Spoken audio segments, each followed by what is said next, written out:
Joe Biden was the one who was approving Nord Stream 2 pipeline that was going to enrich Russia. Yes. It was Joe Biden's son who was making millions of dollars in Russia, and it's Joe Biden who shut down American LNG exports that is only going to enrich Russia. The problem here is this is not just politics on national television.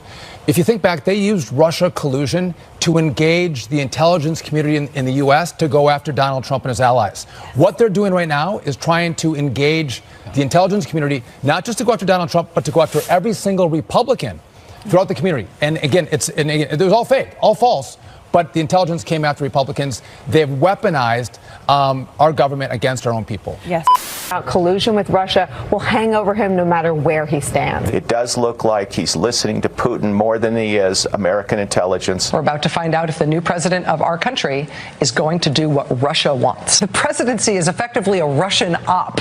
The president is a Russian operative. The U.S. authorities are seeing if those emails we just talked about are connected to an ongoing Russian disinformation effort. It is so obviously a Russian operation. Hunter Biden, this laptop that intelligence officials have warned is likely Russian disinformation. Ongoing Russian disinformation effort. Ongoing Russian disinformation effort. Remember some of the press? They won Pulitzers for that Russia line in 2016. Well, it appears the left is bringing back the Russia collusion narrative with a new twist. This time, it isn't just former President Trump being accused of acting as an agent of Russia. It's all of the House Republicans.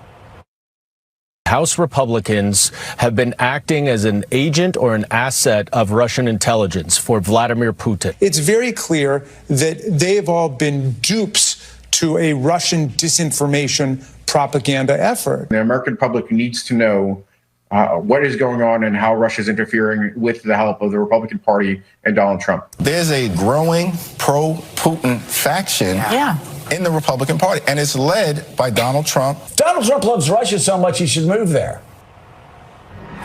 You know, Dr. Sapphire, it'd be great if they got a new script, but it's the same tired old one. Different election, same playbook? Yeah, you know, it's interesting to watch some of this. And from a very basic level, just a very basic level, let's break it down to the fact that Putin invaded Ukraine under President Biden, not under President Trump. If they really had this tight relationship and he believed that President Trump was, quote unquote, working for him or had something on him, you would think that the invasion would have taken place when President Trump was in the White House, because then maybe we wouldn't have been putting trillions of dollars into the Ukrainian effort. So it's really hard for me to get behind that bandwagon. But what I can tell you is just from as an American citizen watching some of this coverage, the condescension that comes, you hear in one of the same interviews, if you watch all of it, they're essentially saying anyone who's listening to Donald Trump is stupid. Their condescension on that soapbox of the country who is actually going to go out and vote for Donald Trump just because they feel that maybe they are subpar in intelligence. How about the fact that they are hurting financially and economically and all these other reasons why they're going to go and vote Republican, because they have had the last 3 years with Joe Biden, and Joe Biden is hurting a lot of Americans where they really feel it. Emily, in 2016 it was Crossfire Hurricane, 2020 the laptop is disinformation, the 50 intel officers, all the classic earmarks of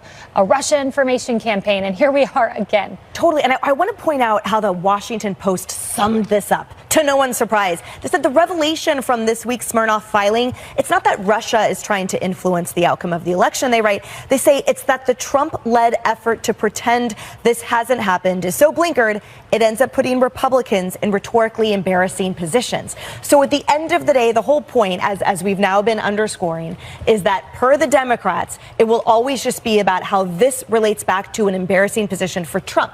They totally missed the entire point, and they happen to miss the entire manufactured point. They're always going to put the blame on the shadowy international figures, as Washington Post writes, without taking blame for all of those people who lied about it, including Hillary Clinton. But missing the point goes to Joe Biden was the one who was approving Nord Stream 2 pipeline that was going to enrich Russia. Yes. It was Joe Biden's son who was making millions of dollars in Russia, and it's Joe Biden who shut down American LNG exports that is only going to enrich Russia. The problem here is this is not just politics on national television.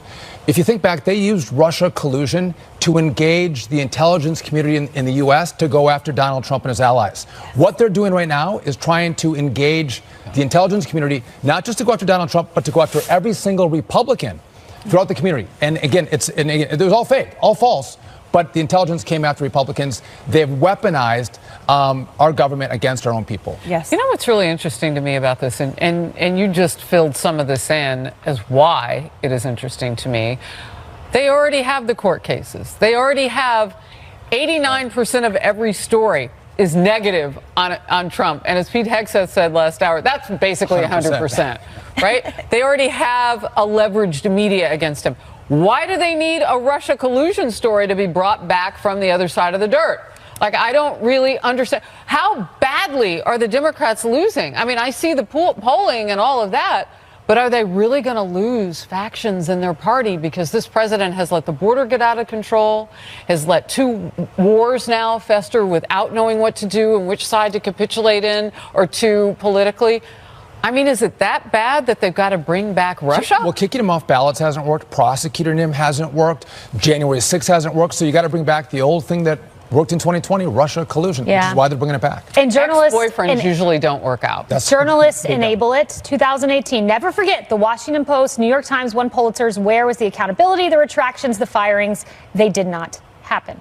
All right. It's not about agenda. It's not about mobilizing people. It's about dialing for corporate dollars.